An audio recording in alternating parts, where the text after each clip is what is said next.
राष्ट्रपति की स्वीकृति के बाद से वक्फ संशोधन बिल अब पूरे देश में कानून के रूप में लागू हो चुका है, लेकिन इस बिल पर पक्ष विपक्ष पर तकरार बढ़ती ही जा रही है।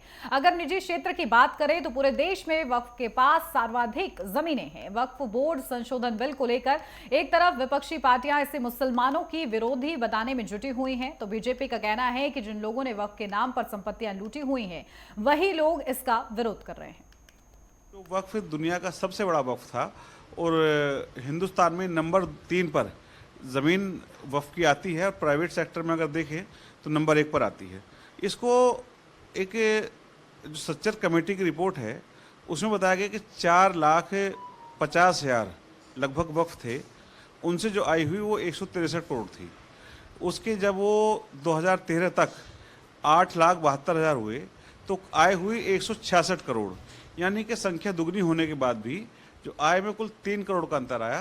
कानून तो लाती है भारतीय जनता पार्टी जनहित के लिए, देशहित के लिए। ये देश की मांग है, जनहित की मांग है, तब ये लाया गया है, क्योंकि इसमें 25 राज्यों में जेपीसी ने बाकायदा चर्चा कराई, 38 जेपीसी की बैठकें हुई हैं, उसमें सारी बातें आई। सदन में चर्चा से आप भाग रहे थे क्योंकि आपको पता है ये कानून जो आ रहा है ये बिल्कुल सही है, ये जनहित का है और सबके कल्याण का है।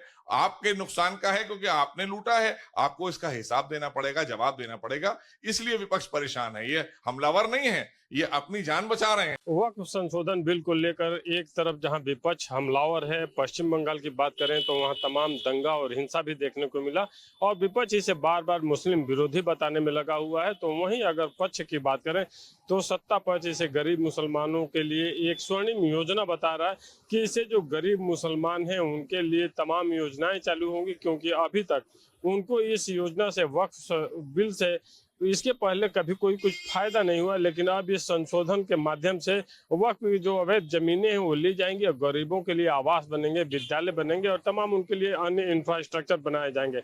तो सत्ता पक्ष और विपक्ष अपने अपने फायदे बताने में लगा हुआ। ऐसे में जिम्मेदार भी यहाँ की ये मान रहे हैं। अगर पूर्व अल्पसंख्यक मंत्री मोहसिन रजा की भी बात करें तो उन्होंने भी कहा कि ये गरीबों के लिए, जो मुस्लिम कौम के जो गरीब वर्ग के लोग हैं उनके लिए बहुत ही लाभकारी है और विरोध हमलावर नहीं है, बल्कि विरोध जो लूटा है उसको बचाने में लगा हुआ है, उसे छुपाना चाहता है और तमाम वक्फ की संपत्तियां उन्होंने अपने कब्जे में ली हैं, इसलिए वो विरोध कर रहे हैं।